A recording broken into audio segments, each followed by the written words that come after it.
What's good, everybody, and welcome to an episode of the Yamatilika TIAs podcast with your host, yours truly. He is I, and I am him.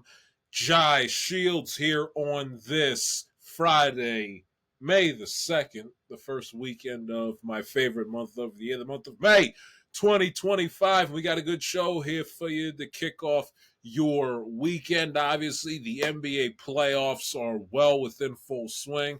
We are almost about 98% of the way through the first round of the NBA playoffs. We will obviously recap and analyze and provide some takeaways of the game fives and, in some cases, game sixes that were across the National Basketball Association since the last time we spoke. We will delve into a game six coming up tonight between the Rockets and the Golden State Warriors. We'll delve into game seven and recap game number six between the Denver Nuggets and the Los Angeles Clippers as I drop my damn glasses. So we will delve into that. Obviously, Major League Baseball, Orioles and Yankees. Give you my 2 cents on the Mike Trout bone bruise at his knee, and a little bit of reflective period. I should have done this on Monday, didn't.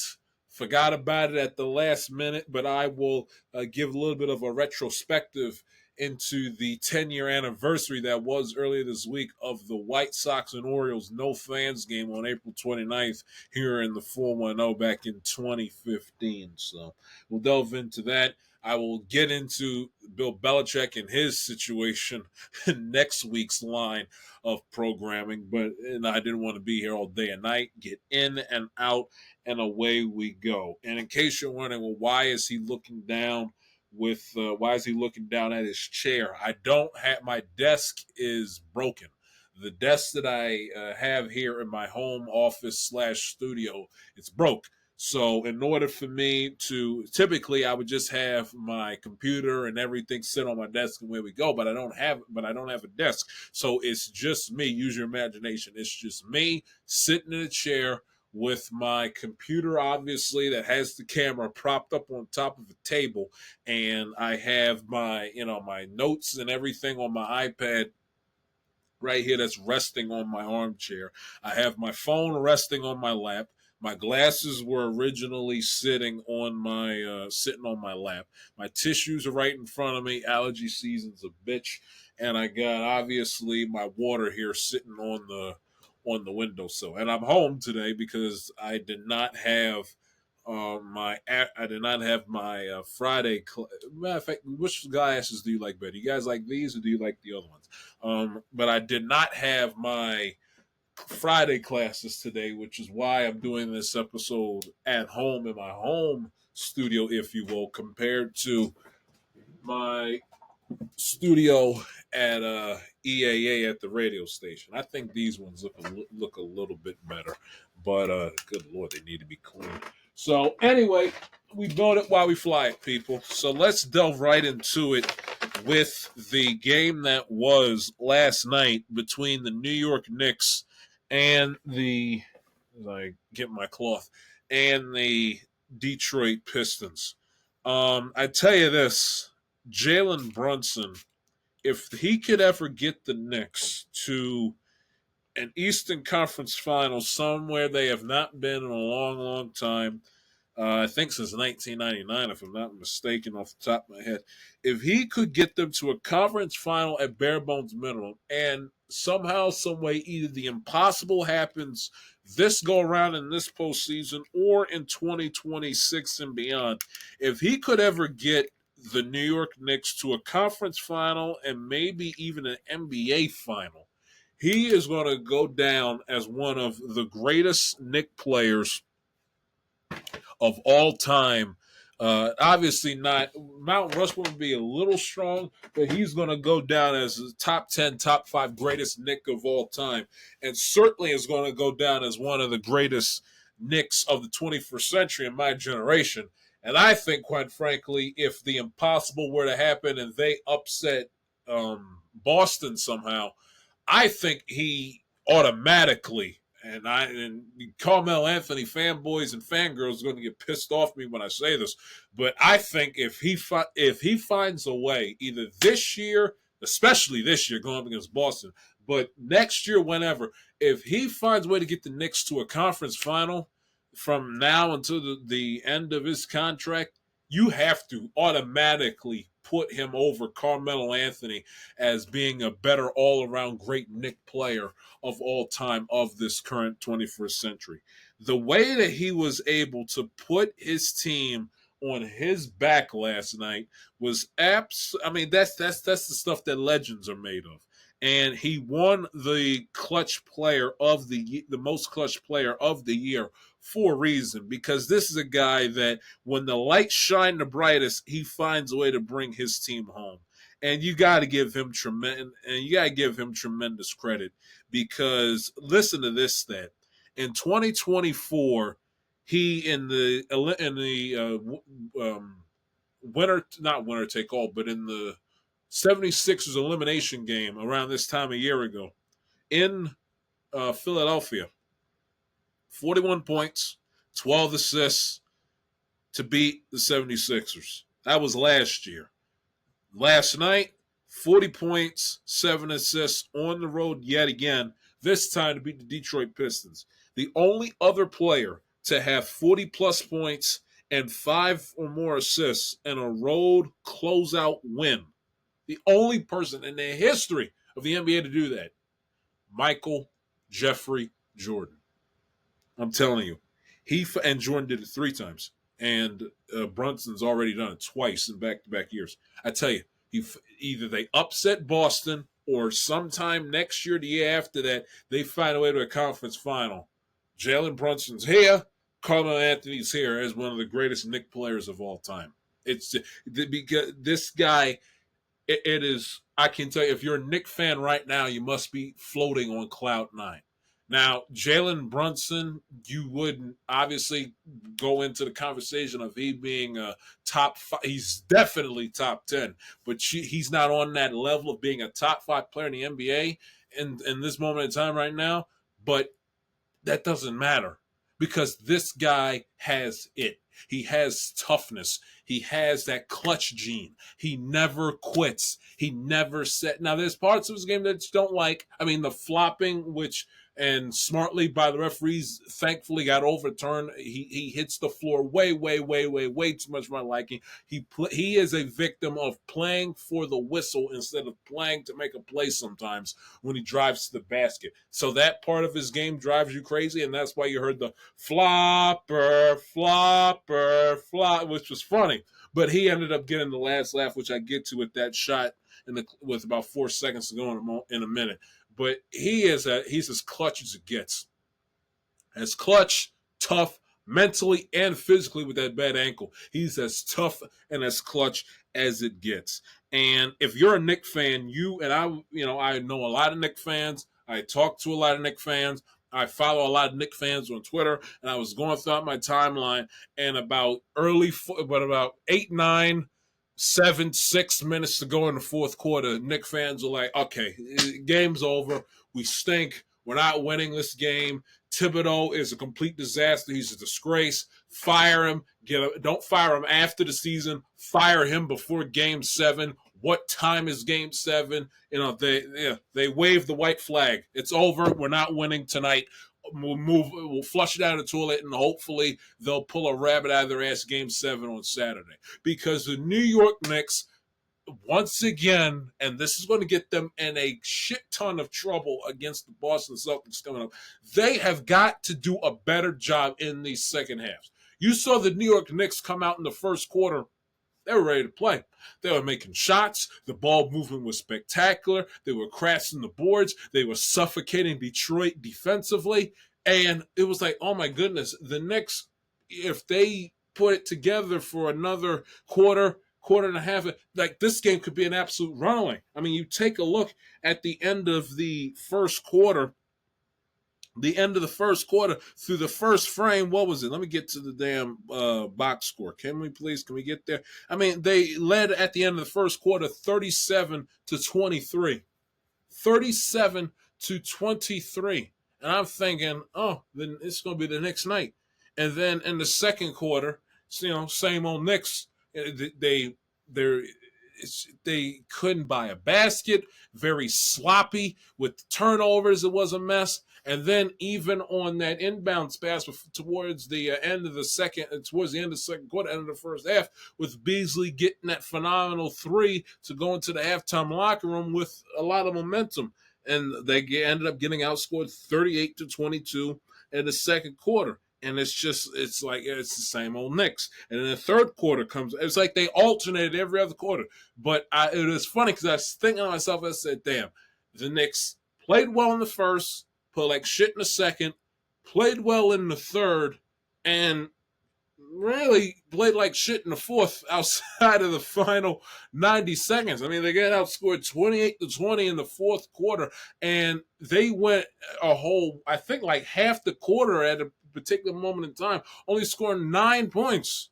I remember like they had a stat that the Knicks had scored this was about with like 5-6 minutes going to the fourth quarter. Knicks had only scored 9 points the entire quarter. 9 points the entire quarter.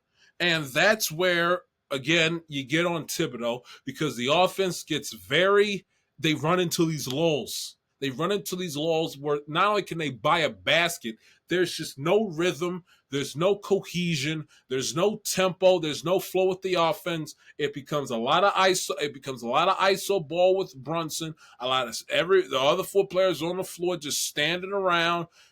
Mikal Bridges, what you saw many times in that fourth quarter, where the Detroit Pistons would miss some shots, miss some easy layups, fail to get the rebound. Knicks get the ball, they go back in transition, and it's like, oh my goodness, the Knicks, they're about to catch steam, they're about to catch their fire again, and the ball gets in Mikal Bridges' hands, and he chucks the ball into the fifth row. Because that cannot happen, and it happened to plenty. It led to their demise in the second quarter, and it led to their demise in the majority of the fourth quarter. Very sloppy in transition. I couldn't believe McBride. He gets the rebound. He's right underneath the basket. He gets the look that he wants. Soft defense from Detroit, and he backs out from under the basket outside to take an erroneous three, and he turns over the ball. They were so sloppy and so undisciplined, it was mind-boggling. From the bad passes, turnovers left and right. They lacked their poise in transition. They couldn't buy a bucket. Brunson, all of a sudden, throughout the meat and potatoes of the fourth quarter, went cold, and and I said, because I was texting my brother, and I said, Ian, if they still have the lead by no less, if the Pistons are in front, but it's no more than 5 points with about 90 seconds left to go in the game, they're in trouble. And lo and behold, and matter of fact, I'm going back. You go back and look it up. They were up 112-105 with 2:35 to go in the fourth quarter. And at about 112-107, which was 112-107, 112-108 when Brunson made the free throw with about 2 minutes to go, I said, this game's too close for comfort. This game is too close for comfort. When they were originally up 112-105, they were up 7 points with 2.5 minutes to go in the game. That is when Detroit needed to go on that last final stretch run, go up 10 with about 90 seconds to about a minute left, and they would have been in perfect condition. But the fact that they were up 7 with 2.5 minutes to go, and they sat on that lead and kind of got a little timid and played kind of sort of not to lose, that is where it came back to bite them in the ass. You got to be able. They're a young team, inexperienced. It comes to territory, rough learning curve. They're going to be better for it in the future, and that's the part of being inexperienced in the NBA playoffs where it comes back to hurt you, because an experienced team like that, up 7 with 2.5 minutes to go, make sure that the 7 turns into 10 and then turns into 14, and it's good morning, good afternoon, good night, and we'll see a Game 7 in MSG on Saturday night. But that yet it cannot happen. Their offense went completely cold, and I didn't understand. And it also got them in trouble in the third quarter coming out of the half, because you saw Detroit trying to fit a square peg into a round hole with their erroneous three-point shooting decisions. They were not getting a lot of looks from three. I think they missed like over about a dozen shots from three in the second half and could not buy one in the second half under any such circumstances. As a team, they shot 26%. They took 34 threes and made only 9 of them. 34 threes, made 9 of them. They were absolutely pathetic shooting the ball from three collectively throughout the entire game. And in the second half, they were absolutely atrocious. Cade Cunningham missed 3. Schroeder missed 3. They were missing threes all night long. All night long. Malik Beasley missed the 26-foot with 10:34 to go. It's just, you got to be able to, and I understand the analytical ways of shooting the three. Nonsense. Sometimes if it's not your night and you're not making your three-point shots and it's a game that you have to have, especially an elimination game in your own building, you got to be able to come up with a plan B and change your strategy right there on the fly, because trying to continue to fit the square peg into the round hole was not going to work. It wasn't going to work. And what happened? They kept on shooting the three. They kept on missing them. And they had many of opportunities to turn an 8, a 7, a 6-point lead into 12, 14, and so on and so forth. And they continued with their bad three-point shooting, leaving the door open for the Knicks, if they got themselves together, which they ended up doing in the closing seconds, to get themselves together and steal a game that they quite frankly had no business winning. And it's a shame because, really, if you want to break it down, the Detroit Pistons outplayed the New York Knicks for about, I want to say about a good 55 to 60% of this series. But you got to be able, and these back-to-back home losses to close out the season, it was completely unacceptable. They had the Knicks on the ropes in game number 4 on Sunday afternoon, and they let Brunson and Karl Anthony Towns get hot. They had a healthy lead, but it was still way too much game left. And rather than them just taking the easy buckets and just making sure they end possessions with points, they try to go for the Steph Curry, dagger moment and try to hoist up 90 trillion threes. They don't get the rebound, and they keep on leaving the door open, allowing the next time for them to get themselves together. What happened? Jalen Brunson, Karl Anthony Towns make that tremendous shot from about 35 feet out, and they ended up stealing a game they had no business winning back in game 4 on Sunday afternoon in Detroit. And then you take a look last night. What happened? The New York Knicks, they dominated in the first quarter. They played better in the third. Were asleep at the wheel in the second quarter, allowed the Pistons to get back into that game going into the halftime locker room.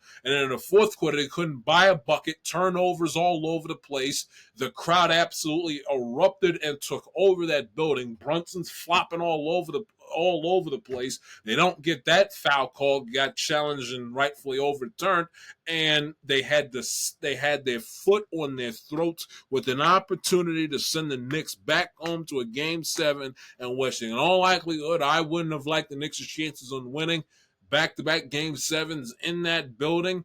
Their chances would have not been high.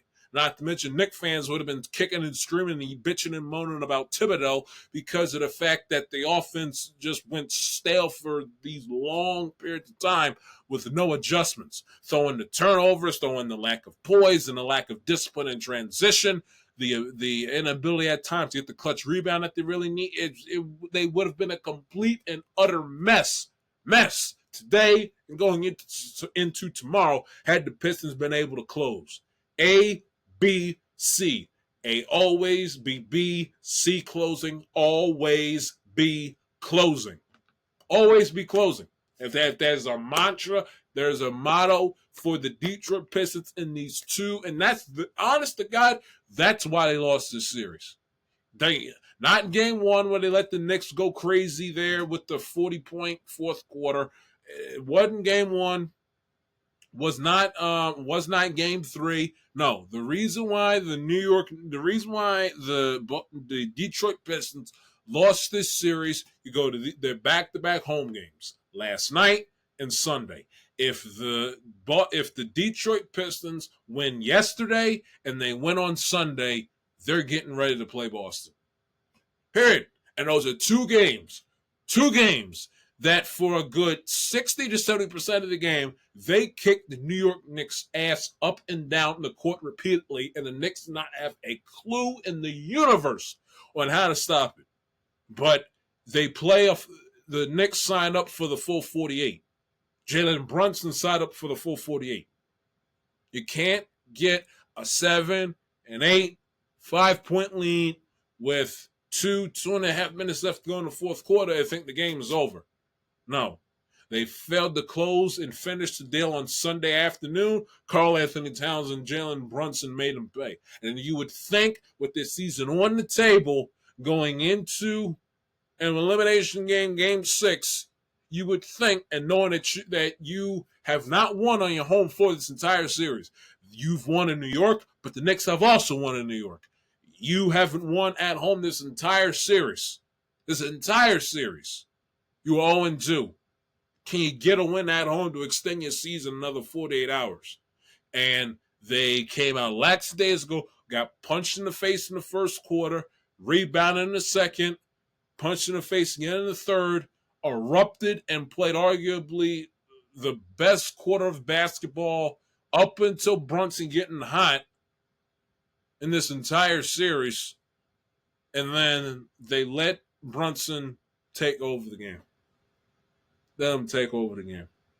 And that's unacceptable. Their refusal to get away from the three-point game plan killed them. They're not as good of a three-point shooting team as the Knicks are. You saw throughout the point periods of this series, what killed the Knicks is when I keep on saying the Celtics, they're on my mind for whatever the reason. The Pistons led to their advantage, and what contributed to their runs throughout the duration of this series is mucking the game up. And I don't mean mucking the game up with the hard fouls and the hard contact. No. I'm talking about when they bully ball, push the ball inside in the paint, crank up the intensity in transition, crank up the intensity defensively, keep the Knicks, don't let them penetrate inside, make sure that they get as difficult of a look on the outside from three as humanly possible. Don't give them an inch to breathe. When the Pistons cranked up the intensity on both ends of the floor and more importantly took care of the basketball, that is what led to their advantage. When they got lackadaisical with the basketball, with the turnovers, not rebounding on crunch time missed shots, getting lazy and undisciplined defensively, that is allowing Brunson to go crazy. That's what hurt them. It's what hurt them in game number 5. That's what hurt them in game 4, and that's what hurt them in game 6 last night. They should have won last night. They had the Knicks on the ropes for 95% of that fourth quarter, and they lost. That is, on top of the fact them not being able to get a final shot off because the ball went off of Malik Beasley's hands when he had a wide open look, that they'll learn from it. They'll be a better basketball team in 25 and 26 and 26 and 27, 27, 20. They'll be a better basketball team in the near future for this heartbreaking defeat. But in the moment, it's unacceptable. And again, there'll be a day, in the middle of June, during the NBA Finals, in July and August, and once you start to crank up for the next season in early and mid-October and you start getting excited for another season of Pistons basketball in the fall, there'll be a time where you'll look back and you're reflecting like, damn, man, what a fun, great season that we had, man. Well, what a season we had. There'll be a time for that. But the time for that was not last night. It's not today. Damn Skippy ain't going to be tomorrow. And it's not going to be essentially for a good week and a half, 2 weeks. Because now, not to say that they were going to beat Boston, but they deserve just as much of an opportunity as the Knicks to play the Celtics coming up in the second round next week. They play just as hard, just as physical, were just as clutch. Everything was there. But the inability to close is what hurt them. Their inability to close. Got to be able to, man. Got to be able to. And Cade Cunningham is going to make strides. They don't have a dynamic shooter on that team that can shoot the lights out like Brunson, but that's not why they lost. They lost because they had an inability to put the stake through the Knicks when they had the Knicks dead to rights. And when you're going up against a team that is superior to you in talent, maybe not the whole full starting five, but superior to you in talent in terms of having one or two players on the floor that's better than any of the five that you have. Doesn't matter by how much, by how little, but if they do, you have to take it into account. You cannot, under any circumstances, give those type of teams room to breathe.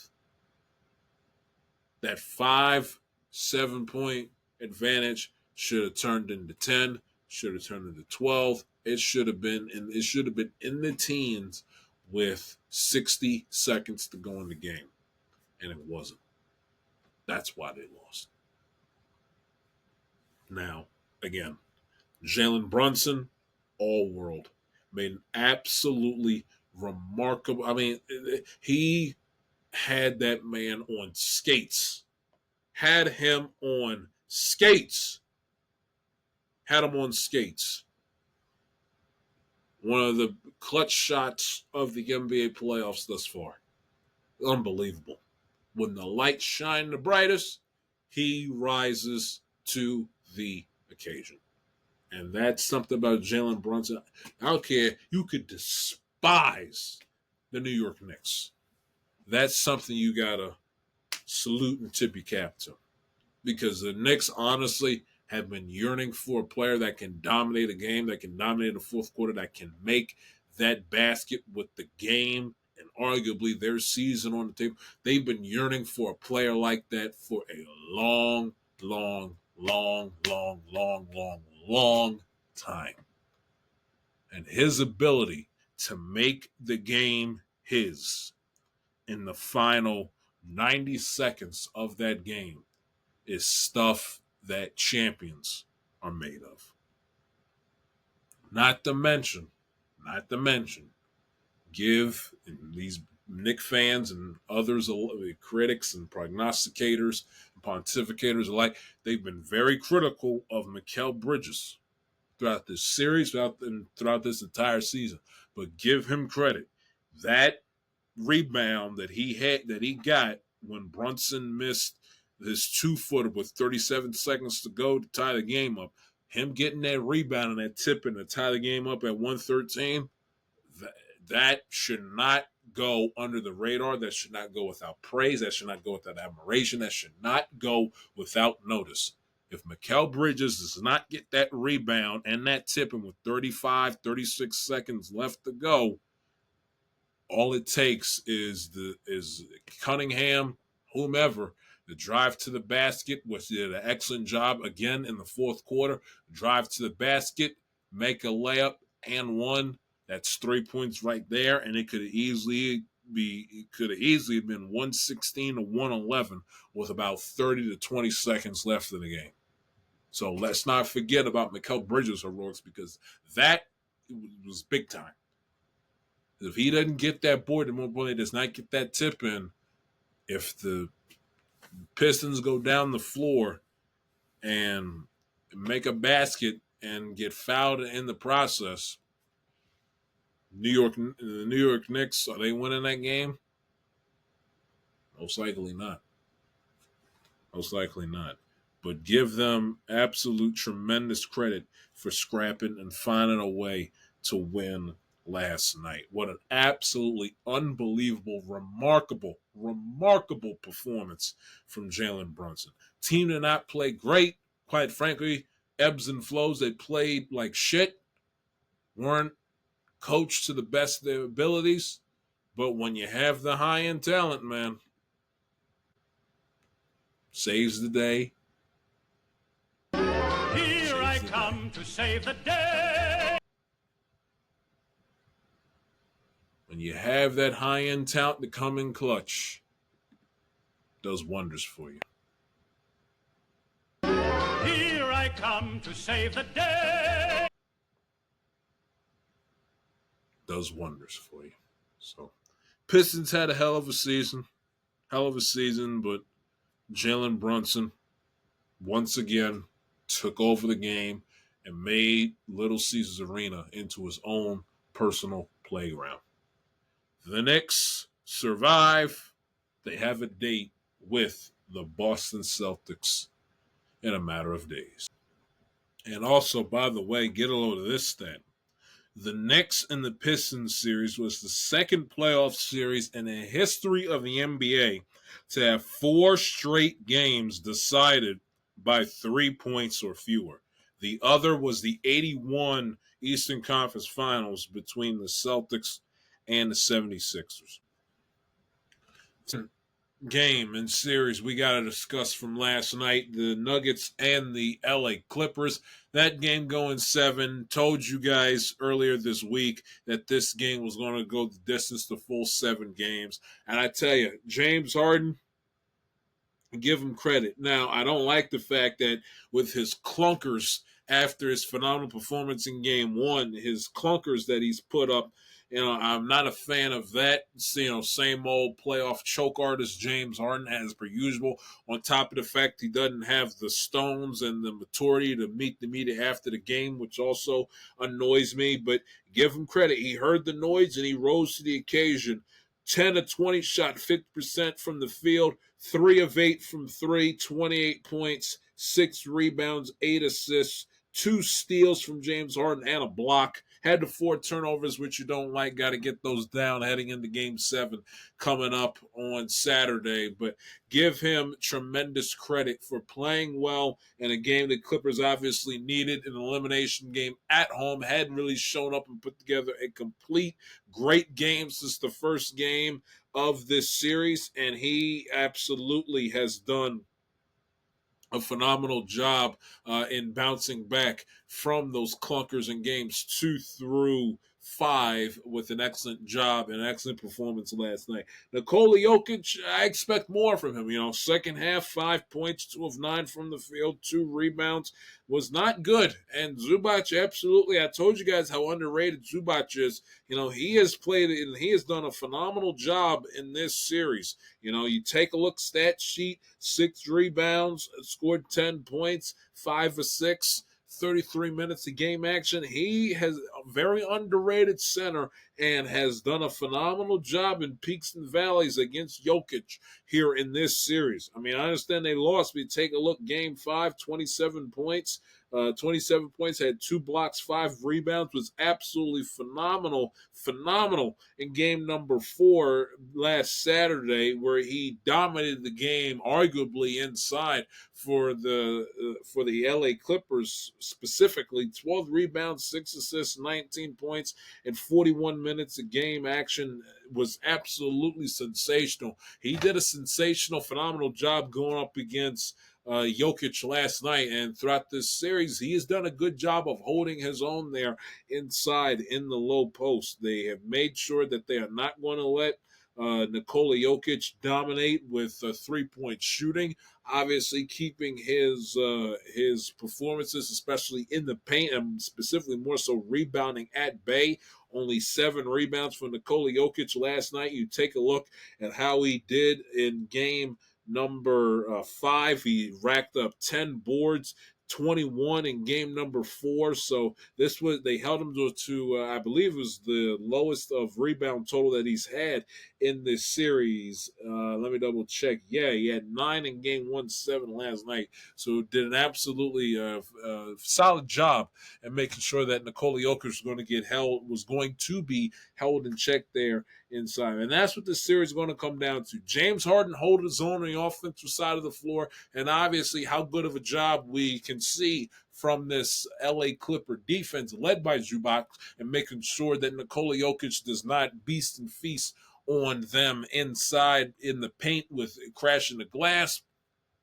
Obviously getting the nice easy layups, and also on occasion making sure that he doesn't catch fire from beyond the arc. But did a good job, obviously. Kawhi Leonard has held his own thoughts this entire series, has done an absolutely phenomenal job. 11 of 22, 10 rebounds, 5 assists, 27 points. Kawhi Leonard, when he's healthy, I understand he does not play a whole hell of a lot. And when you see him play, you kind of have to cherish it in the moment because you don't know when's the next time you're going to see him suited up on the floor again. But when he's healthy and everything's on the table, Kawhi Leonard, top 5 player in the NBA. And has been that way throughout the majority of his NBA career. The problem is we rarely see him because he's always dealing with injuries. But he's played an absolutely phenomenal series. He's going to have to deliver another doozy. Last time we saw Kawhi Leonard, obviously, was the semifinals against the Philadelphia 76ers in Game 7 in Toronto 6 years ago on Mother's Day, where he had, I believe it was 14, I think it was either 14 or 15 fourth quarter points he had in that game against the Philadelphia 76ers, and he had a 41-point performance highlighted by that game-winning clankety-clank buzzer beater off the iron about 4 or 5 times to send JJ Redick, Joel Embiid, and Ben Simmons home back south as the Toronto Raptors obviously were well on their way to winning the NBA championship that spring. We're going to have to deliver another Game 7 doozy coming up on Saturday. James Harden cannot disappear in this Game 7. Who can obviously forget the Game 7 where he and the Houston Rockets cannot throw the basketball off a boat into the Gulf of Mexico? In that Game 7 where they missed all those threes. What year was that? I think that was in 2018, if I'm not mistaken, May of 2018, if I'm not mistaken. And Norman Powell has done an absolutely phenomenal job in this series as well. As a matter of fact, you take a look at his numbers. He's shooting 48% from 3 against Denver this season, averaging 27.8 points a game, shooting 53% combined from the field against Denver so far this season. And he's had some solid games. Game 5 left a lot to be desired. Game number 2 really didn't, even though they won, really wasn't all that great. But Game 6 last night, he was sensational. And obviously in game number 4, he was great. Shot 53% from the field. 22 points, was phenomenal in that game. In game number 4. And you take a look how he performed throughout the course of the series, averaging 17 points a game, shooting 48% from the field, on average about 2.5 rebounds and assists a game. He's held his own, Norman Powell. You need those others to hold up well in these gritty playoff games, in these deep series. Sometimes it's not always what superstar can make that clutch basket, can grab that rebound, can make that hustle play in transition. So a lot of times it's how the others respond in these elimination games. And Norman Powell put together a solid performance last night. We're going to need a repeat of that from he, Kawhi Leonard, and obviously Zubac, keeping Jokic in check heading into Game 7 coming up on Saturday. Now, to the teams that are in Cancun and have been in Cancun for the better part of the last few days. Let us start with the L.A. Lakers. And the L.A. Lakers, ladies and gentlemen, they deserve Cancun. I'm glad they're there. I'm glad they got bounced. Glad they lost. Because the Lakers in the LeBron James era, if you will, have sucked all the life out of the NBA playoffs, which I can't stand. I like, especially because I do not have a favorite team. The more teams that have the spotlight, that have the attention and the tongue of the masses, the better it is for the sport on a large scheme of things. So I can't stand the fact that the Lakers have to suck the life and the energy out of every single NBA playoffs that they're in since they've had LeBron James, because it's been, the LA Lakers and then nothing else matters at the end of the day. Get LeBron, get him out of the room, and let all the other teams, the Oklahoma City Thunder, to a lesser extent the Knicks and the Celtics, let those teams get the love. Let the Minnesota Timberwolves get the love and attention. Let me see those teams get some looks and get talked about from the national media and the national basketball fans. So whenever the Lakers get bounced from the postseason, since LeBron James has been on the team, I do handstands because I can't stand the LA Lakers. I shouldn't say that. Not that I hate the LA Lakers. I don't. What I hate is all the bells and whistles and the unnecessary, obnoxious pomp and circumstance that comes with the LA Lakers. Now, granted, I don't like JJ Redick. I don't like Jeannie Buss. Their fan base is some of the most annoying, obnoxious collection of individuals you'll find on a planet this side of Yankee and Dallas Cowboy fans. They drive me absolutely off the wall. So I'm glad they're in Cancun, and let's delve into why they're in Cancun, shall we? First off, if you're JJ Redick, can you not, who thinks, by the way, he invented basketball, about 40 years of age and thinks he invented the game of basketball, you will never find an individual in the NBA more arrogant, more condescending, more stuck up and stubborn and just pissy. You will not find an individual that will fit all of those attributes more than JJ Redick. And the idea that he dug his heels in and stood 10 toes down and was hell-bent on playing this game and the majority of this series without a center on the floor going small, it's basketball malpractice. I mean, you have Rudy Gobert on the road in a closeout game for them and an elimination game for you, go out there and look like Shaq in his prime. Had him looking like Shaq, Olajuwon. You pick the all-time great center in the history of the National Basketball Association. That is who Rudy Gobert looked like in Game 5 last night. And his explanation to the media after the game just held no water weight and was a zero substance, weak explanation and alibi for going small. Well, we go small, that's where we generate a lot of our offense, and we need our offense, to keep us in the game and to score. So basically, you're hanging your hat on you beating Minnesota 140 to 135 based on that logic. You're saying the hell with the defense, the hell with rebounding, which you need to win these games this time of the year. The hell with all of that. We're just going to put an offense out there on the floor that's just going to score. And if we can't rebound for shit, and if we can't play defense and can't stop Rudy Gobert from looking like Shaq in his prime, so the hell be it. I mean, that was an empty, weak, and unsustainable explanation as to why he decided to go with that small lineup there in Game 5 on Wednesday night. And it held no water weight. It held no, and again, Rudy Gobert is not Nikola Jokic, okay? No disrespect, no shade. He's not Nikola Jokic.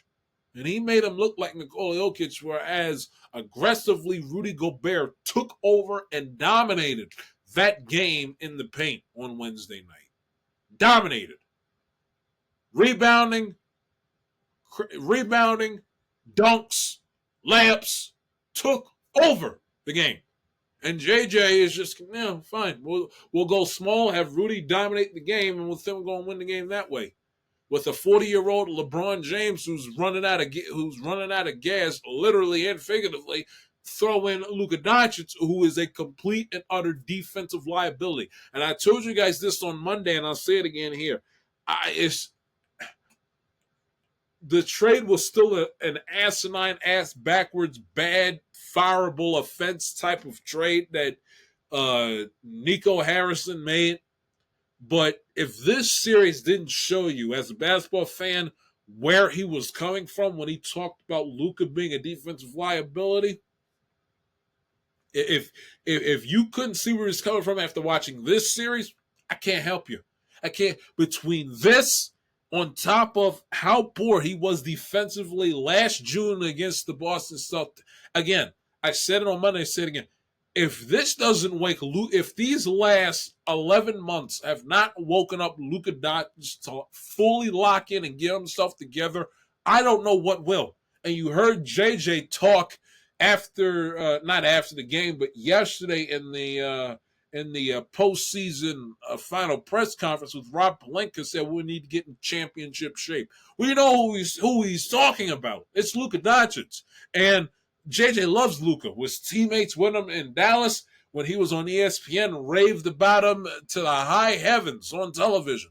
But the fact of the matter of it is, and we all, for the most part, like Luka Dončić. We like his story. We like him as an individual. We felt sorry for him and how he was treated by Dallas on his way out. But you got to be fair. You got to be honest. And there's a lot of things about his game that you like. A lot of it that you like, but there is there's about as long of a laundry list of things about Luka's game that you like as equal as there is the things about his game that you don't like.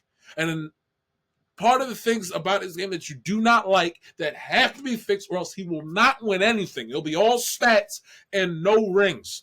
I always say, well, ring culture. Well, you caught up in the ring culture, but at the end of the day, isn't that what you play for? You don't have to necessarily win a ring to be great, but if you're not striving to win a ring, what the hell are we doing? Why are we showing up? Why are we doing this? If the goal and the objective is not to win a championship, and then once you get that first one, win as many as me, what are we doing? You don't have to win a ring to be an all-time great, but the objective and the goal that every player that wants to be great should be to win a ring. And Luke will be nothing but stats, nothing but TikTok, Instagram highlight reels, and it will begin and end there if he does not get himself into gear, literally and figuratively. He's got to get himself into better shape. Got to. Guy's in the prime of his life in his 20s, and you heard my guy Kevin Harlan say it on a broadcast Wednesday night. He's moving up and down the court looking like Fred Sanford. He's moving up and down the court looking like Fred Sanford. For those of y'all that don't know, go watch Sanford and Son. Fred Sanford, one of the protagonists on that show. It was a show about a father and a son and their life and everything. Go watch that. Go watch that show. Go watch that show or go watch some clips. I give you one. I'm coming to join you, Elizabeth. It's a famous one. Fred Sanford, obviously played by the late great Red Fox. And you'll see, and there's like a certain like walk and stride and speed that Fred Sanford would operate at when he was just, walking, going about his business. And Fred Sanford, a.k.a. Red Fox at that time, was a grown man in it had to be his 50s and his 60s at that time. Grown man, 50s and his 60s, bad back, knees, whatever the hell else was going on with his life. And that's what Luka Dončić was moving like as a 20-something-year-old in an elimination game in the playoffs at home against the Western Conference runners-up from last year. That's just not in the conference final where they've played a month and a half worth of intense basketball. This is the first round, and he was moving like that. That's unacceptable. He's got to do a better job of getting himself into better shape, period. Put down the hookah, put down the alcohol bottle, the crunch berries, the Popeyes, all that. Put that shit away, lock in, get on a diet, get with a serious nutritionist, find a treadmill, live on it, slim down, hit the weights. You got no muscle definition whatsoever. None. He's a hell of a basketball player. He's a cold-blooded killer. But good Lord, you take his occupation away from him. There's a lot left to be desired. Luka Dončić visit. I'm not just saying just because I got my Dwayne The Rock Johnson T-shirt on and I got my sleeves cut off, so my arms are looking buff, looking nice. I'm not just saying it just for me, showing off. But get in the gym, get in a weight room, get a nutritionist, get a dietitian. Buy yourself a treadmill via Bowflex or get yourself a damn Peloton and let's get yourself in gear. Okay, you live in Los Angeles. The weather is nice 90% of the year. No excuses. All the mountains they got there in Southern California, his ass needs to be doing like Walter Payton used to do and run that shit up and down for hours, hand over fist. Wake up 5, 6 o'clock in the morning and just run. Run until literally you can't feel your legs. No alcohol, no soda, no nothing. Water, and I think he's got a Gatorade contract. Yeah, he does. So water and Gatorade, and have that be the end of it. Protein. Yeah, I need to see Luka Dončić he needs to be look like a new man when camp opens for the Lakers this upcoming September, because he is a liability carrying himself the way that he has right now. Not to say he's not a great player, not to say that he can't help the LA Lakers eventually win a championship. And at the end of the day, he is going to be the face. He already is the future, but he is going to be the face of this franchise when LeBron James retires. But in fairness to LeBron James, it's not right to rely on LeBron. I get it, he's an all-time great, and I got plenty to say, criticize him in a minute. But at this point in time, it kind of is a little unfair for the Lakers to say, all right, LeBron James, you're this, you're that, all-time great, some people's eyes, the GOAT, whatever. You're 40 years of age. You got to basically be our whole team. When they traded to bring a superstar in, and he is like, half-assing it on the other side of the floor. It's completely unfair. Tell LeBron, who's got his career and legacy established, who's won his championships, won the Lakers a championship, who has more of his career behind him than in front of him, who's 40 years of age, going to be 41 in the middle of the next season. It's unfair to continue to ask him to bail you out time after time. When you brought Luka, it'd be another thing if they were devoid of talent. It'd be one thing if it was just LeBron James and four other scrubs out there on the floor, or if Anthony Davis was still on the team and he was in street clothes because he can't keep himself on the floor. It'd be one thing if that was the occasion. It's not that right now.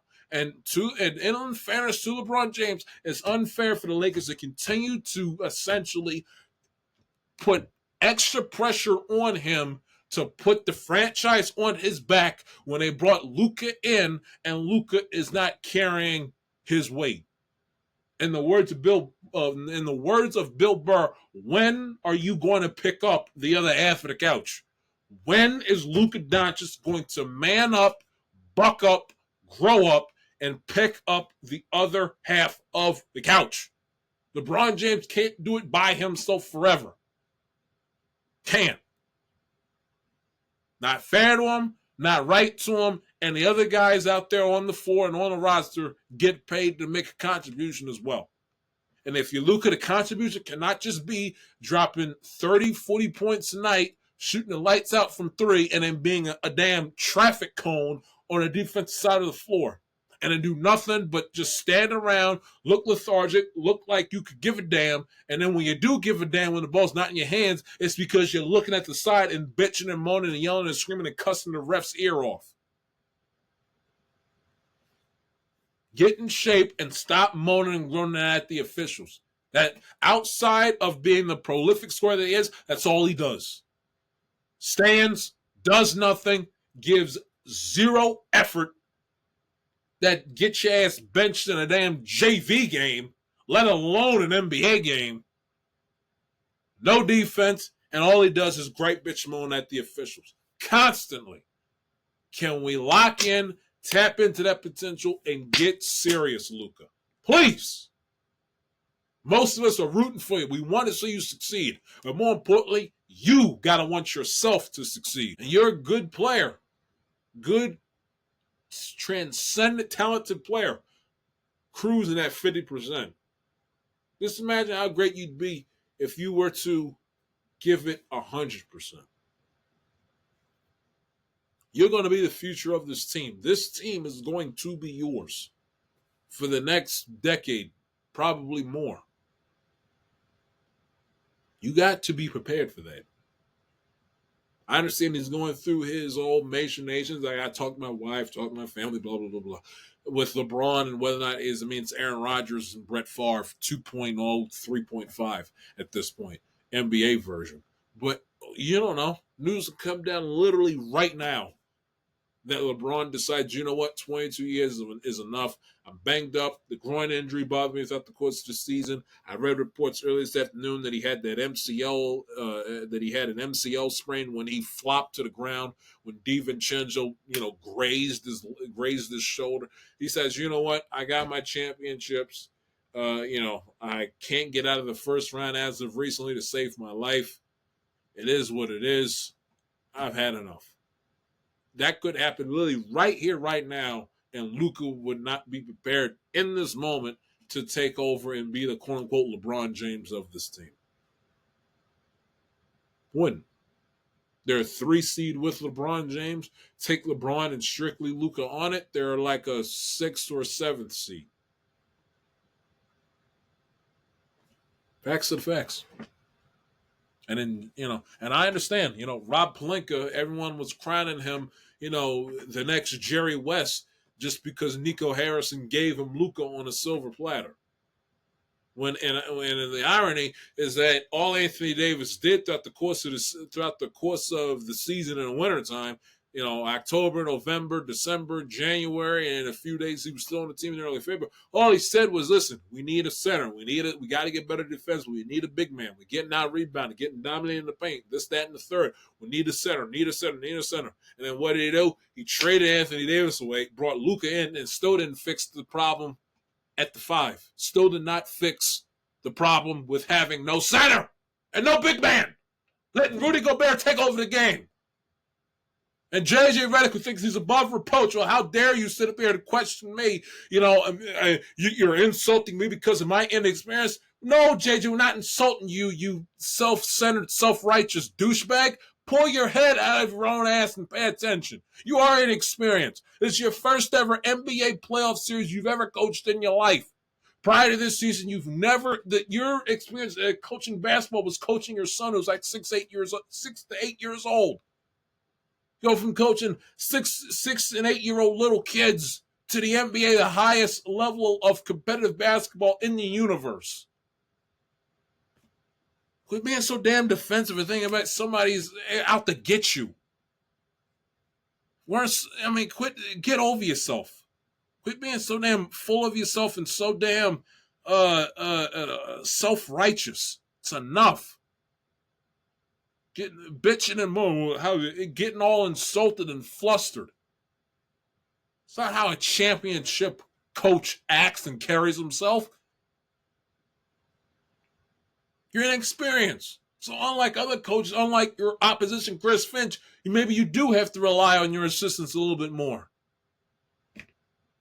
Guy's won one more playoff game than me and thinks he's Pat Riley. Come on. Rudy Gobert just made no adjustment whatsoever. None. Just let Rudy single-handedly take he and his team's ass to Cancun for the summer. And he was cool with it. So if he's cool with it, what the hell?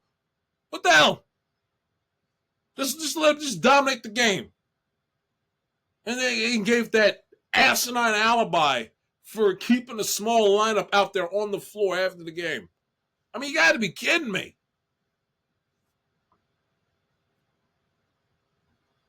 So we can take JJ Redick out of the Hall of Fame. Pat Riley, he ain't. Just because he's a tall, handsome white man with dark, slick back hair. Not everybody's Riley. So we heard some of that rumblings early on in the season when the Lakers. We can put that argument to bed and take him out the Hall of Fame. He wasn't bad. He was absolutely awful on Wednesday night and was awful in this series. Awful. Now I don't kill him for not giving his guys any rest. That I can't blame him for that because he said after game number 4 that it was going to be up to them. You come out of the game when you feel like you need a blow, and once you're ready, I put you. So I don't blame him for that. I blame him more for the X's and O's, rather than blaming him because LeBron James didn't get an applicable amount of time of rest. That or Luka Dončić. The team was very top heavy. They had no bench. They had no center. Luka's a defensive liability, out of shape. So he's out of shape. He's dealt with the Knicks, snacks, and patty wax type of injuries throughout the course of his career and throughout the course of this season. So when it's time for him to go pedal to the metal, on top of him being out of shape, the they're in desperation mode, his liabilities just become exacerbated. Again, no bench, no center, not coached well. Wolves are better than the Lakers. Deeper. They have a center. Talented. 1 through 5, not just top heavy with Luka and LeBron. They're a better basketball team. Better basketball team. And a hungrier basketball team and a younger, more youthful basketball team. And also on the flip side, the Lakers. Yes, Austin Reeves killed him. Austin Reeves killed him in the series. Killed him. They lost the series by a bevy of different. One individual, one player. They lost. It was a collective team effort from the GM all the way on down to Austin Reeves. It was a collective effort. And again, the fan base didn't do him no favors either. Again, I said it after game 1 2 weeks ago. I say it again. The environment in that building all series long was that of going to a damn funeral. I mean, no life, no energy in that building. It was like a regular season game in the middle of February.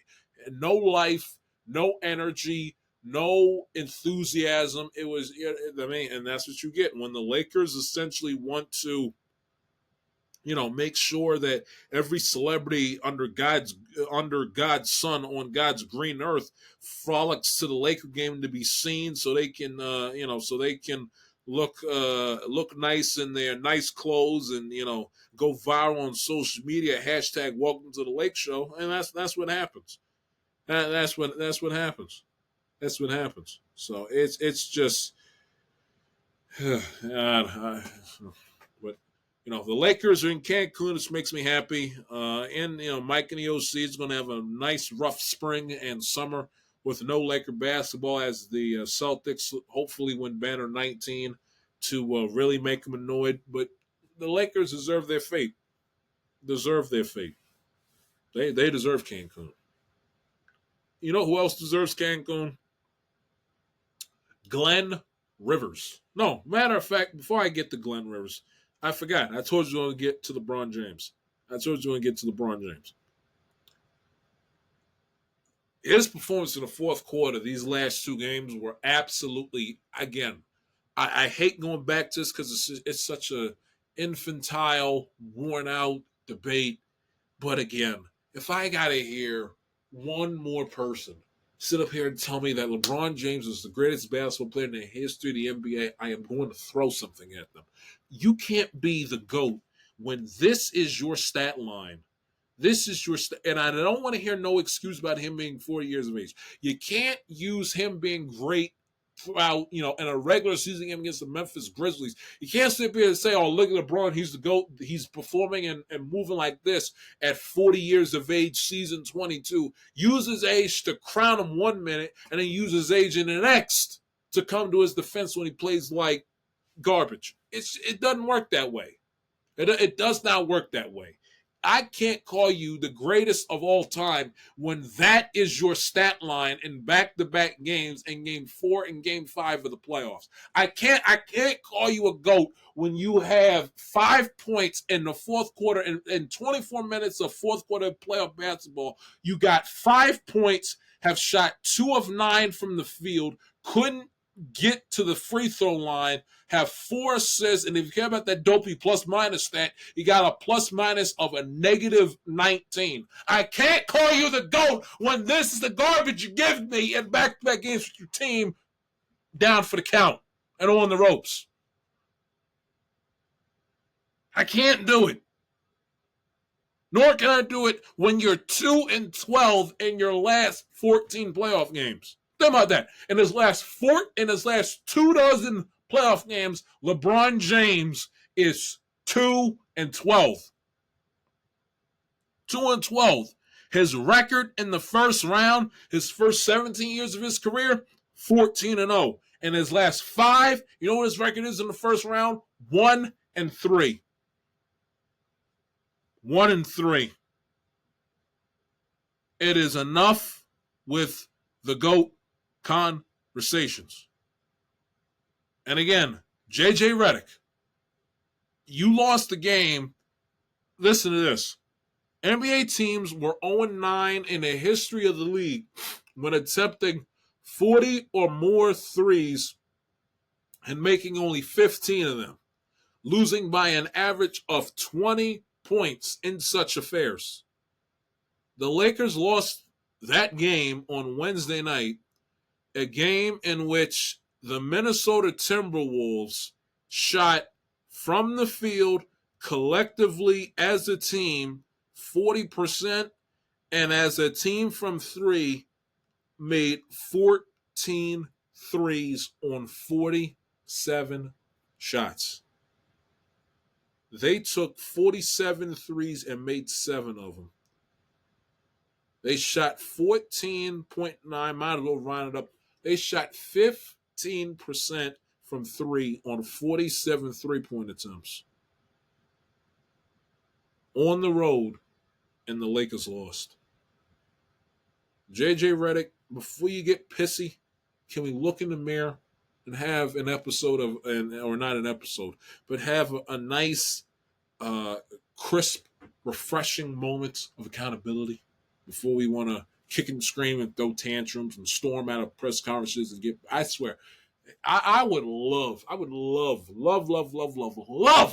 the opportunity to interview this guy or to be a Laker beat writer or reporter and have him break bad with me. Because I tell you something right now, and this ain't no threat of me trying to beat him up, but goddamn it, I'm Jai Shields. Mama and dad didn't raise no punk ass motherfucker that's gonna be somebody's welcome mat to get walked all over and to get disrespected ad infinitum without a confrontation. I wish he would talk to me the way he talks to some of these media people and people around the NBA. He got one time, I swear for the Lord, if I have the opportunity, he got one time to cross me like I'm some fucking child beneath him, and it'd be the last damn time he would ever do such a thing. And before you sit up here and say, "Oh, Jai, if it look up JJ Redick's height and weight, compare it to mine." I save you the trouble with mine. I'm 6'3", 190. Wouldn't back down to nobody. JJ Redick got a lot of balls, man. Got a lot of balls. I'm telling you, he gonna meet his. He is going to meet and get his if he don't stop. But I digress. Glenn Rivers. Congratulations, Glenn. Pacers trailed by 7 points with 40 seconds to go in overtime. Won the game. Want to know what NBA playoff team's record is in the last 20 years when trailing by 7 or more points with 40 seconds to go in the fourth quarter? 0 and 1,176. Glenn Rivers basketball, ladies and gentlemen. Glenn Rivers basketball. He should never, ever, and I could care less about that asinine championship he won with the Celtics back in 2008, damn near 20 years ago. I was 6 years old when he won that championship. Give me a break. He should not have an NBA, and this, honestly, this is what the Bucks get. You go out there and you go out of your way in the middle of last season to hire this hack. This is what you get. Glenn Rivers should never, ever, for as long as the earth keeps on turning, should never have an NBA head coaching basketball job ever again. He is a walking playoff choke artist. His teams have no poise. They have no discipline, no attention to detail, no clutch gene, no clue, no intelligence, nothing. This was patented Glenn Rivers NBA basketball. How in the world do you blow that game? How? Par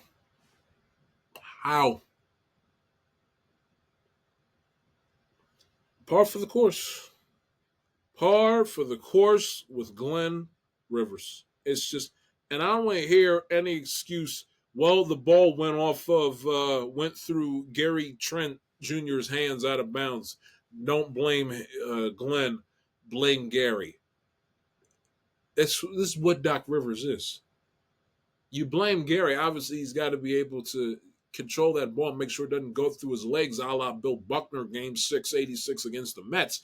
But it's a common thread. It's a common theme with his teams. Inventing new ways to lose, stealing defeat from the jaws of victory, making the basic, simplest of plays out to be a windmill 360 dunk in terms of the degree of difficulty. It's a common theme, it's a common thread with his teams, making the possible impossible, getting in their own way, inventing new ways to lose, inventing new ways to come up small, being undisciplined and lacking poise to just nail the bare basic minimum. That's the point. That's how you blame him. It's been Philadelphia, the Clippers, Milwaukee. It's a common theme with this man. Common theme. And you would think enough NBA executives and front office people, along with owners, would get a clue and would stop hiring this man so he gets you in the playoffs. This isn't football where you just got to show up one game and hopefully you magically parlay yourself into a championship Sunday appearance, and if you win, they go to Super Bowl. No. Or baseball, where you get in, and even though, like basketball, it's series, best of 7, everything else, baseball, best of 5, best of 3, but it's not like that where you have that element of surprise with baseball where a team that wins 80-something games can upset a team that won 105 games. No. Basketball, the best team, the team with the most depth, the team that plays the best defense, the team that's the best coach, they win.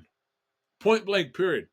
Doc Rivers, I guess when it comes to hiring him, none of those intricacies that go into a championship basketball team, none of that matters, I guess. So it is what it is. Go ahead, have fun, Cancun, and the Milwaukee Bucks say goodnight for the 2024-25 season.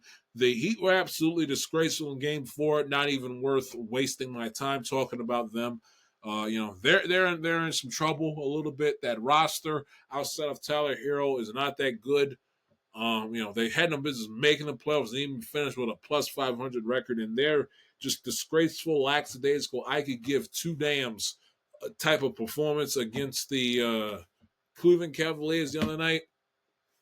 It was absolutely embarrassing and embarrassed every single individual that has ever passed and or currently has been affiliated with the Miami Heat franchise. It embarrassed every single. I'm talking about Alonzo Mourning, Dwayne Wade, Shaq, LeBron, Pat Riley. Embarrassed every single individual that has ever been in the past or currently associated with the Miami Heat basketball organization. That was some pure inexcusable slop. And by the way, going back to the Pacers and Bucks series for a quick minute, you're Tyrese Haliburton, right? Your father, I should say. You're there to watch the game. You're there to watch the show, not to be a part of the show. Okay? That's what you're there to do. You're there to watch, cheer, and encourage and be there for your son. Your son is supposed to be the spotlight. Or, excuse me, is supposed to be in the center of the spotlight. The spotlight's supposed to be on your son. The conversation, the cameras, everything, it's supposed to be on your son, not on you. For him to show his natural black ass and to get on the court right in the middle of the floor after the game and get into Giannis Antetokounmpo's face. I mean, how to have the delusional audacity and the chutzpah and the temerity and the unmitigated gall to do such a thing. He's lucky Giannis didn't knock his ass to Green Bay. And if you watch the video, you literally can see the wheels spin and turn in Giannis's head where he is debating whether or not to give in to what he honestly wanted to do, and that's hammer down and make chains out of his ass in front of the entire arena and millions watching on national television. Because he'd have been justified in doing so. Because you're supposed to be older than Giannis. You're supposed to be the fucking dad, and they're supposed to know better and set a better example for these young bucks. And he's sitting up there, going out there on the court, showing his ass and dancing and talking crap. Again, he lucky Giannis didn't give his ass a two-piece. And I ain't talking about the ones from Popeyes neither. Lucky he didn't two-piece him. He'd have been damn justified in doing so. You don't act like that. Handle yourself and carry yourself with grace in victory and in defeat.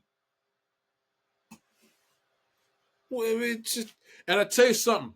If the NBA has any guts, Adam Silver, I'm talking to you, you have any guts, you make sure his ass don't show up to a single Pacer or NBA game I don't give a shit if it's Summer League. You make sure he doesn't show up to any game for a whole season. If it was a regular fan, you can ban him for life. He's the parent of a player. He plays in a little bit different. I get that. I understand that. But show me some teeth. Get nasty. Don't be afraid to put on the black hat and come down hard.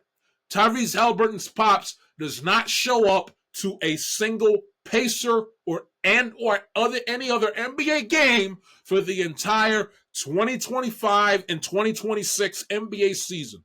I don't give a damn if it's Summer League, preseason, play-in, regular season, in-season tournament, playoffs, NBA, nothing. He doesn't show up for the remainder of next season, and for the remainder of the playoffs, his ass sits in a booth somewhere. In a booth with security so he doesn't leave before and after games. Rest of the playoffs, he's sitting in a suite somewhere, sitting in the nosebleeds for the rest of the playoffs. Next season, he don't show. You watch the games on television. That is such a heinous, disgusting disgrace. A heinous disgrace. You don't act like that just because Tyrese Haliburton is your son and he's a star player on the team, made a clutch basket and helped him win the game, does not give you license to go out there on the floor after the game and act like an ass towards Giannis Antetokounmpo or any other opponent. In a moment of vulnerability. You don't do that. Can we grow up, please? Can the 40 and 50-year-old people, and this is why black people don't get nowhere in this life, because we got our elders acting like children. You're supposed to be the ones that's supposed to lead and show the way for the younger generation. Not be there in the sewers amongst them. Come on.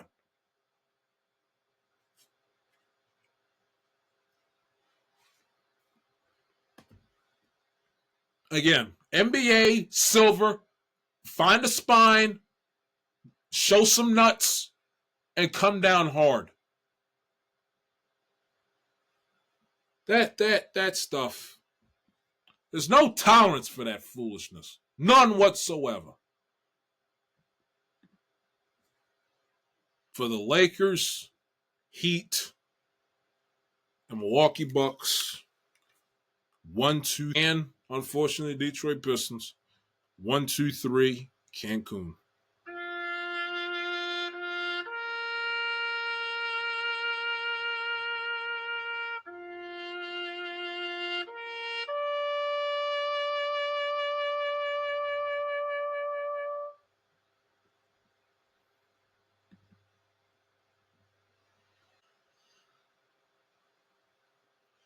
As for the Warrior and Rocket game coming up, Game 6 later on tonight, if you're the Rockets, why in the world, knowing how young and inexperienced you are, and given Steph Curry's resume and his great, I mean, Steph freaking Curry for crying out, why you would openly go out and admit that you are intentionally, among other things, going to try to injure him and exacerbate his thumb injury. I have absolutely no idea, as they did after the game, after the game 5 blowout win. Makes no sense to me whatsoever. I don't take a lot of stock in the Warriors losing in humiliating fashion in game 5 because game 6, that crowd be raring to go. They're at home. The psyche of the Golden State Warriors, I think, will be rather positive because I trust the Warriors to win a hypothetical game 7 on the road on Sunday more than I trust the Rockets to win the series tonight on the road at Golden State. That's my that's my the no, let me rephrase that. I trust the Warriors to win the series tonight at home more so than I trust the Rockets to win the series Sunday night, Sunday afternoon, whenever, on the road in a game 7. Golden State has Steph Curry. The Rockets do not. Steve Kerr has had the upper edge in this series, and if you want to go back to the 2022 NBA playoffs, he finds a way to outcoach and to win against Ime Udoka. I think that as the series is going on, it has been made clear that the Golden State Warriors basketball strictly is the better basketball team. In order for the Golden State Warriors to kind of come down to the Houston Rockets level, it's going to be, and we saw it the other night, with the jawing, the pushing and the shoving, the rough, hard, sometimes flagrant and technical fouls in between the whistle. That is when Draymond Green gets out of control. That's when the Warriors come down to Houston's level, and it makes the game kind of quote unquote on an equal playing field in terms of talent and ability and execution and everything else. But outside of that, the Golden State Warriors are a better basketball team with the better shooter, the better superstar that can put their team on their back in the fourth quarter.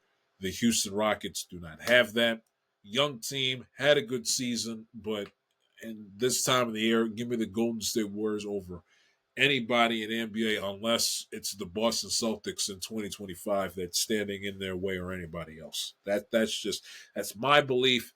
That Tom thinking going into this game 6, you're going to see the Houston Rockets try to muck up the game as early and as frequently as humanly possible. And if the Golden State Warriors don't see it, or excuse me, if the Golden State Warriors see it, don't get it, don't give into it, learn how to play through it and around it and allow the Houston Rockets to basically give the game to Golden State on a silver platter, I think they can win this game, by 15 plus points, if not more. If Steph Curry is shooting the lights out of the building, it's the only NBA playoff game on tonight. ESPN 9:00. I think this could be another one of those patented vintage Steph Curry playoff performances coming up tonight. I understand the bad thumb and everything, but if this series goes to 7, I still like Golden State to win, but I think they're going to close it out in 6 tonight at the Chase Center in San Francisco. Switching gears to baseball, right quick.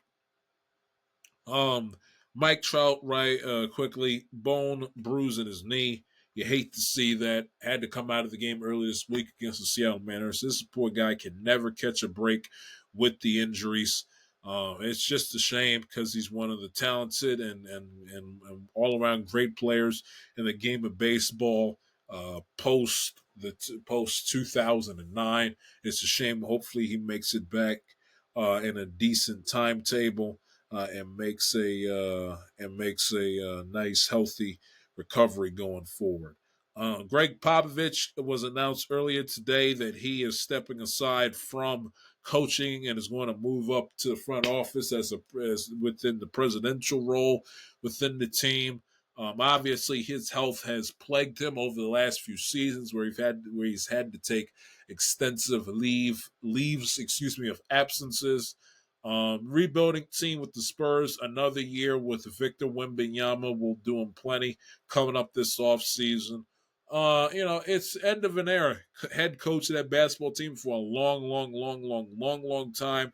Obviously, top 5, top 3, one of the greatest head coaches in the history of the NBA. I mean, this guy was able to get the Spurs to the playoffs and was able to win in the late 90s, towards the twilight of the Bills dynasty, the uprising of the LA Lakers dynasty, was able to win during LeBron's tenure when he left Cleveland to go to Miami, was able to win during that. I mean, you take a look. I saw his list of consecutive years in which he had the San Antonio Spurs in the postseason. He had them in the playoffs his first 22 seasons as coach of the Spurs. They were in the playoffs every year from the 97-98 season, the last dance Jordan team that year, all the way through the 2018-19 season, in which former Spur Kawhi Leonard won the NBA championship for the Toronto Raptors 6 years ago. I mean, that is an unbelievable, impeccable resume. He obviously just an all-time great coach. All-time great coach. Mitch Johnson set to replace Greg Popovich, 38-year-old, who served as an assistant for Coach Pop in the last 6 seasons. Played college ball at Stanford, second all-time in assists in program history. All-time great coach. It's just, I get it. Sometimes, the mind is able, but the body isn't once you get to a certain age threshold. And obviously the less stressful, less day-to-day mental and physical part of being an NBA whatever within a basketball team is at the presidential role. You don't have to worry about waking up in the morning, conducting shoot-arounds, organizing practices, and getting game plans, and the intensity and the anxiety of the 82-game regular season and everything that goes into that. So it's just, he's still, doesn't have to coach another basketball game in his life. We already know. And even when he took that leave of absence throughout the course of this past season, one of the greatest NBA coaches that has ever lived and has ever coached. So give him his flowers, obviously. Salute to Greg Popovich in his next role and phase of his NBA career. All-time great coach. None like him, X's and O's wise as a coach, and obviously with his Bill Belichickian type of rough around the edges, hard to embrace personality. But hey, it's what made Coach Pop. Coach Pop, he's an all-time great individual. Obviously, his activism and him using his voice and using his platform to speak out against the heinous bull jive that goes on within this country, his phenomenal, just doing that little bit goes a long way and has gone a long way throughout the NBA community, players and fans and fellow coaches alike. But he stepping down from his role as head coach, moving up to the presidential role within the Spurs organization. He obviously he is to the Spurs what Bill Belichick was to the New England Patriots. It's just all there is to it. And obviously we touched on Mike Trout. With my Orioles, what do you want? They won the series against the Yankees. God bless them. I'll take it for it meaning something if the Orioles open up the month of May. The Royals this weekend to close out a homestand, and they hit the road. They play Minneapolis, and they play a Troutless Angel team in Anaheim on Mother's Day weekend. If the Orioles, no joke, in these next 9 games go out there and play 7-2, 8-1, or Lord willing 9-0 baseball, then I'll say, this series victory against the New York Yankees was the one that turned around their season and saved their season, and is one that I should take significant stock in. Until we get to that point, I'm just going to take it as a nice little small victory of them beating the New York Yankees, a division rival who I can't stand, that this entire fan base can't stand, and it's just a continuation of a trend that I've liked, in all fairness and all sincerity, that I've liked of this team's ability since 2022 to not buck at the New York Yankees, not be scared of the New York Yankees, give them their best effort, play them like it's the ALCS, and they play their best brand of baseball. The Yankees bring out the best in them. Oftentimes, the Yankees bring out the best, the Orioles bring out the best in the Yankees, but a lot of times it's the other way around. And the Orioles know how to play the Yankees, in spite of Brandon Hyde inexplicably allowing Aaron Judge to beast and feast against his beleaguered starting rotation time and time again, which makes no damn sense. I mean, I tweeted it out at the time, say it again here on the show. They play the Yankees 3 more times the remainder of the regular season. They play them. Let me see when they play them. I know they play them in Yankee Stadium for the first time this year in June. I'm not quite sure when the dates are. But I do know that the Orioles play the Yankees twice within a 3-week period to close out the regular season in late September. Let me see. I don't care MLB app about Friday Night Baseball with the Pirates. I'm not interested. They play the Yankees in Yankee Stadium the weekend of the 20th through the 22nd in late June. And they don't play them in July, don't play them in August, obviously don't play them in May, and they see them back-to-back weekends here for 4 games, the 18th through the 21st, and they play them as the final series of the regular season in Yankee Stadium, the 26th through the 27th in September. So they play them twice in September, back-to-back weekends, and then in late June, is that Father's Day weekend? I'm not sure. Maybe it is, maybe it isn't. Anyway, the 20th through the 22nd. In those games, what is it? That's 3 and 4 is 7 plus 3. In the remaining 10 games against the New York Yankees the rest of the season, hand to God, I'm not engaging in hyperbole and in sarcasm when I say this. He should not get another pitch to hit against an Orioles starting pitcher for the remainder of the regular season. Why they continue to be hell-bent, especially with this motley crew of a pitching staff they put together, why he continues to be hell-bent on fitting that square peg into a round hole and pitching the Judge makes no damn sense. They pitch the Judge and they still find a way to win series against them, which is the strangest thing. And that's, again, I take it as an anomaly, one-off thing. You know, they look like garbage against the Nationals, against the Kansas City Royals, against the Boston Red Sox, against the Detroit. They're like garbage against all those teams. You put the Yankees in front of them, they buck up, they play like a real team. I teeter more towards that just being just a one-off trendy thing, kind of like how my Bengals, they look like garbage against the New England Patriots and against the Cleveland Browns. They had to pull teeth. They get owned by Lamar Jackson or Ravens. The games against the Steelers aren't always a guarantee. They look like garbage against those teams, and you put the Kansas City Chiefs in front of them, and they look like the '85 Bears. So I look at it more so as a Chiefs to the Bengals, Yankees to the Orioles type thing, then the Orioles are back. No. Let me see them in these next 9 games go 7-2, 8-1, perfect world scenario 9-0. Then we can have a conversation. But because it's just because I can't sit up and say, they're back, and I look at these numbers that say the Orioles are 8. This is a real stat. The Orioles are 8-91 with runners in scoring position since Easter Sunday. 6 for 57, 105 batting average, and I've left 52. I can't sit up and that was 5 days ago, but you get the idea. I can't, when I read those statistics, even in wins, I can't sit up and say, this team is back. I can't, because even in 2 wins, their offense was very finite. Scored early and often on Monday, and then gave me nothing the rest of the night.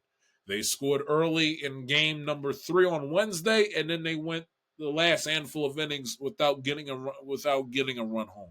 I mean, they had a perfect opportunity in the 8th inning to get insurance runs to give them extra room to breathe after Gregory Soto, the great, the just feeble bum out of the bullpen, was hell-bent on making it a game. One-run game, opportunity to tack on more runs with 2 out. They couldn't get anybody home. And it's enough of Gregory Soto in these high-leverage situations in the 7th and 8th inning, especially against teams with lineups, or at least with players within that lineup, are the likes of Aaron Judge and New York Yankees. In his last 6 appearances, 5 innings of 9-hit, 6-run baseball with 3 walks with an ERA of 10.80 is not good enough. But that's Brandon Hyde baseball for you. Nearly sold. Nearly sold on Monday. Nearly sold on Wednesday. Not good enough. I can't see Gregory Soto in the 7th and the 8th inning. Give me Cano. Give me the. I understand no 4 or 5 out save with Batista, but let Cano, if he's going to pitch in these high level situations, let him get the 6th or the 7th, not the 8th. If all sure, please, if not, don't let him see the 8th inning. Let the 8th inning be Yennier Cano's and his inning only. 6th and 7th, you can give me Dominguez and Soto. The 8th belongs to Cano. Point blank, period, end of story. No further comments needed. And I also can't take this team seriously of being back because they go out there to get their asses kicked by the Yankees on Wednesday night. And when asked whether or not, what's Brandon Hyde going to say to the team after the game, he says, and I quote, nothing I got to say to them, I'm paraphrasing, nothing needs to be said to the team post-game. Our guys are going to come back and try to win the series. Hope Povich sets the tone. Guys, we ready to go. Just throw it away and come back tomorrow. And we wonder why this team has gotten blown out hand over fist, and why they're 6-7, I think 8 games. Well, not think. I got the fucking thing right in my hand. Let me know for certain. Why they're 6 games under 500 and in last place for the first month of the season. We wonder why. We wonder why. And by the way, I could care less that you saw play that you heard in the Baltimore Sun this week. Former players and current players go to bat and speak for Brandon Hyde. I'm not interested. That literally takes me no further than the length of my. That's like pissing or urinating in the ocean. Where pissing is urinating. That's spitting or pissing in the ocean. That literally does nothing. What are they supposed to say? Oh, Brandon Hyde, he's a terrible manager. He platoons, too many guys. There's no rhythm. He's the reason why low-key we can't hit and our offense lacks rhythm. He doesn't preach the fundamentals like he used to. He can be very standoffish, no energy. He doesn't really yell and cuss out the umpires out of the dugout circa Earl Weaver or Buck Showalter. They're not going to say that. They want to be in its good graces, so they get at bats. They stay hitting where they are on the top of the line. They're not going to come right out and say, "I hate this." Isn't football. This isn't the national. This isn't the NBA. You're going to hear players come out and literally be quoted live on in front of camera on television. I hate my man. I hate my manager. I hate my head coach. This isn't the NBA with Atkinson, with Taylor Jenkins, with Mike Malone. It's not the NBA. And this is not the NFL, a la with Vanderjagt when he threw Tony Dungy under the bus in the 2004 offseason. This is not that. This is not that. It was either 04 or 05. One of those two. It wasn't that. With Vanderjagt throwing Dungy underneath the bus, with him being, mild-mannered, not really getting too animated one way or the other. This is not that. What else are they supposed to say? Because their words are telling me one thing, but their actions and their play on the field is telling me something different. Their play speaks to me that they want his ass shown the door. We'll see. You got a lefty on the mound and Bubic tomorrow, who owns this team, owns him, and I expect, Jorge Mateo hitting for Jackson Holiday, who's heating up, got bumps up to 6 in the order tonight, and he's going to go about maybe win or lose. He's probably going to get about 2 hits, go 2 for 3, maybe get an RBI or 2. He's going to ride his ass on the bench tomorrow night against Bubic, who's pitching to a 2.25 ERA because there's a lefty on the mound. So you take this team case by case basis. Obviously, you guys know how I am. I root for this team. I still, want to see this team win a World Series championship. I still want to see them go to the playoffs. Yes, with Brandon Hyde as their manager, but I'm not going to get all hype and get all excited because they won a series against the New York Yankees. I mean, they'll win a series against the New York Yankees over the span of the last few days, and then they'll go to Minnesota next week and get ran out of the building. So you can't get too high. Like ironically enough, describing Tony Dungy when he coached is the same thing with this team. You can't get too high, can't get too low. You just gotta go like that until this team either finally plays like they're capable of playing or they completely hit the wall and the shit hits the fan and their season is lost, by Mother's Day. So you take it at that. It's just I quite frankly rooting for this team sometimes is and being a fan of this team is just exhausting. It's an exhausting, stressful, and for the most part this year, a miserable experience. Miserable experience. Now, 10 years, I should have mentioned this on Friday, but I cannot believe that it has been 10 years since the no fans game between us and the White Sox back on April the 29th of 2015. I remember the riots like it was yesterday. Obviously, Freddie Gray in that situation.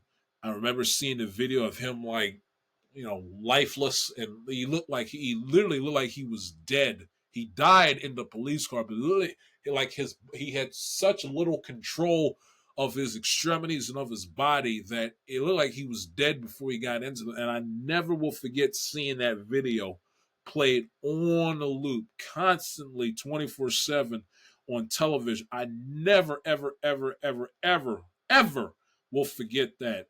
Won't forget that. And then the riots that ensued, the looting and the brush ups that happened at Montgomery Mall, and people walking up and down the street and throwing bricks and whatever they can into store windows and going. I even remember because that Saturday before, the Orioles had a homestand. They played the Red Sox and they played the White Sox at homestand. And the Saturday before, I had a Little League game at night. I had a Little League game that night. And the Orioles were playing the Red Sox that night. And I remember we won the game. I came home, flipped the game on, and I remember a notice going up on the stadium Jumbotron on the PA that the stadium was under lockdown because because at that Saturday night it was the infantry stages of those riots that took place over the span of the last handful of days. And, for the safety of the people that was in the building, that they wanted to keep the stadium on lockdown. And later on that night, David Lowe hit a walk-off home run over the right field scoreboard to beat the Red Sox that night. And then fast forward at the beginning of the work week, I was, 2015, what was I? I was in the 8th grade at the time. Hadn't turned, what was I? I was 12. I hadn't turned 13 yet because obviously that it was the month before my birthday. I was 12 years old in the 8th grade, and I was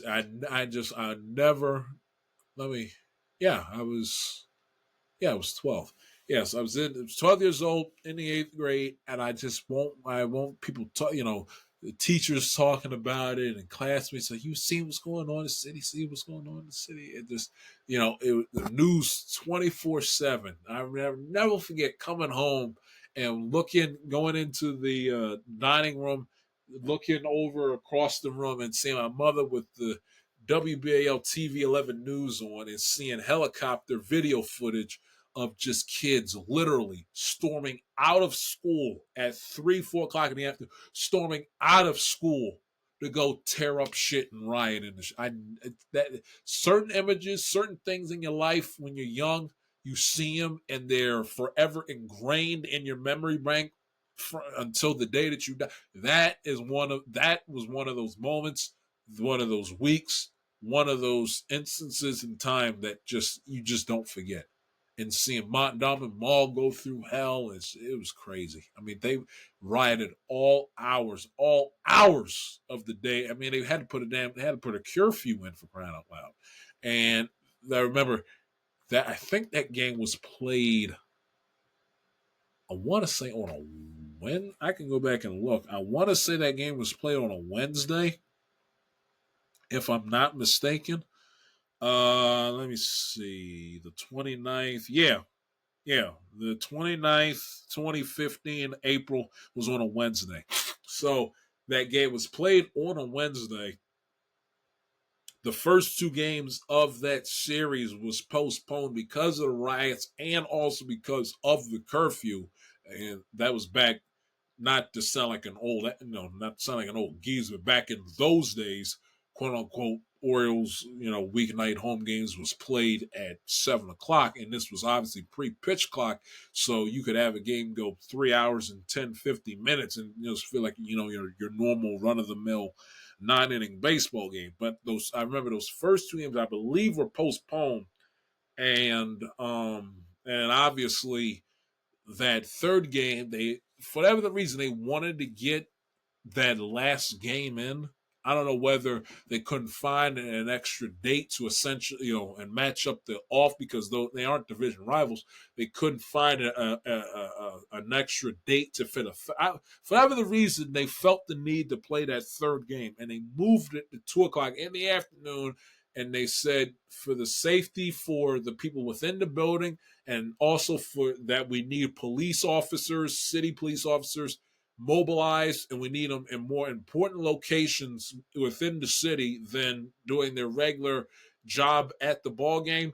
They said we're not going to have fans in the building, which was so peculiar, and so it was weird. It was because and obviously this being 5 years pre-COVID, like playing an actual game that means something, a regular season game, playoff game, whatever, playing a professional sporting game of any sport with nobody in them. I mean, you think back, pre-COVID, plus 5, it was unheard of.